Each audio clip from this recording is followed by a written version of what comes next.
অনেক সময় মন খারাপ হয়ে যায় না? বলেন না, অনেক সময় মন খারাপ হয় না? মন খারাপ হলে জানে কি শুনেন? হাই, অনেক সময় মন খারাপ হলে আমরা গান শুনে মন ভালো করার চেষ্টা করি। এটা কি চালাকি না বোকামি? আপনি নিজে একটু বিবেচনা করে দেখবেন। কারণ গান আপনাকে আমাকে সর্বদা অতীতের দিকে নিয়ে যায়। আর আমাদের অতীতে সুখ বেশি না দুঃখ বেশি?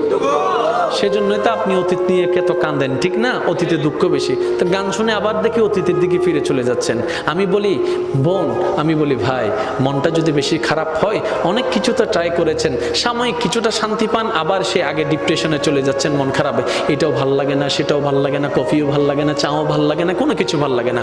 আমি বলি ভাই একটা কাজ করেন, আমি বলি বোন একটা কাজ করেন, সব কিছু বাদ দিয়ে যাই নামাজটা একটু বিছাই নেন, বিছাই নিয়ে চোখটা বন্ধ করেন, বন্ধ করে দাঁড়ায় থেকে ডাইরেক্ট সিজদায় চলে যান। কিচ্ছু পড়ার দরকার নাই, অজু বানানোর দরকার নাই, শুধু এতটুক মাথাটা ঝুকান আর মনে মনে বলেন আমি আমার রবের দরবারে ঝুঁকে গেলাম, আমি আমার রবের দরবারে ঝুঁকে গেলাম, আমার মাথাটা রবের দরবারে ঝুঁকাই দিলাম। কিচ্ছু পড়ার দরকার নাই ভাই, কিচ্ছু পড়ার দরকার নাই বোন, আপনি শুধু চোখটা বন্ধ করে সিজদার মধ্যে পড়ে থাকুন। আপনার রব তাকায় আছে, আপনার এই ব্যস্ত মন, আপনার এই অশান্তি মন, আপনার এই ব্যথাতি মন, আপনার এই ব্যথিত মন, আপনার রব তাকায় আছে। আপনার রব দেখছে বান্দার মন খারাপ, কিন্তু কারো দিকে যায় নাই, রবের কাছে গিয়েছে। রবের কাছে গিয়েছে কোন রব? যিনি শান্তিদাতা, যিনি শান্তিদাতা, যিনি সুখদাতা। ওই রবের কাছে যখন শান্তির জন্য আপনি যাবেন, মাথাটা ঝুঁকাবেন, 5টা থেকে 6টা মিনিট থাকেন, আপনি নিজেই বলবেন সিজদা থেকে ওঠার সময় মনটা কেমন জানি ফ্রেশ ফ্রেশ লাগতেছে।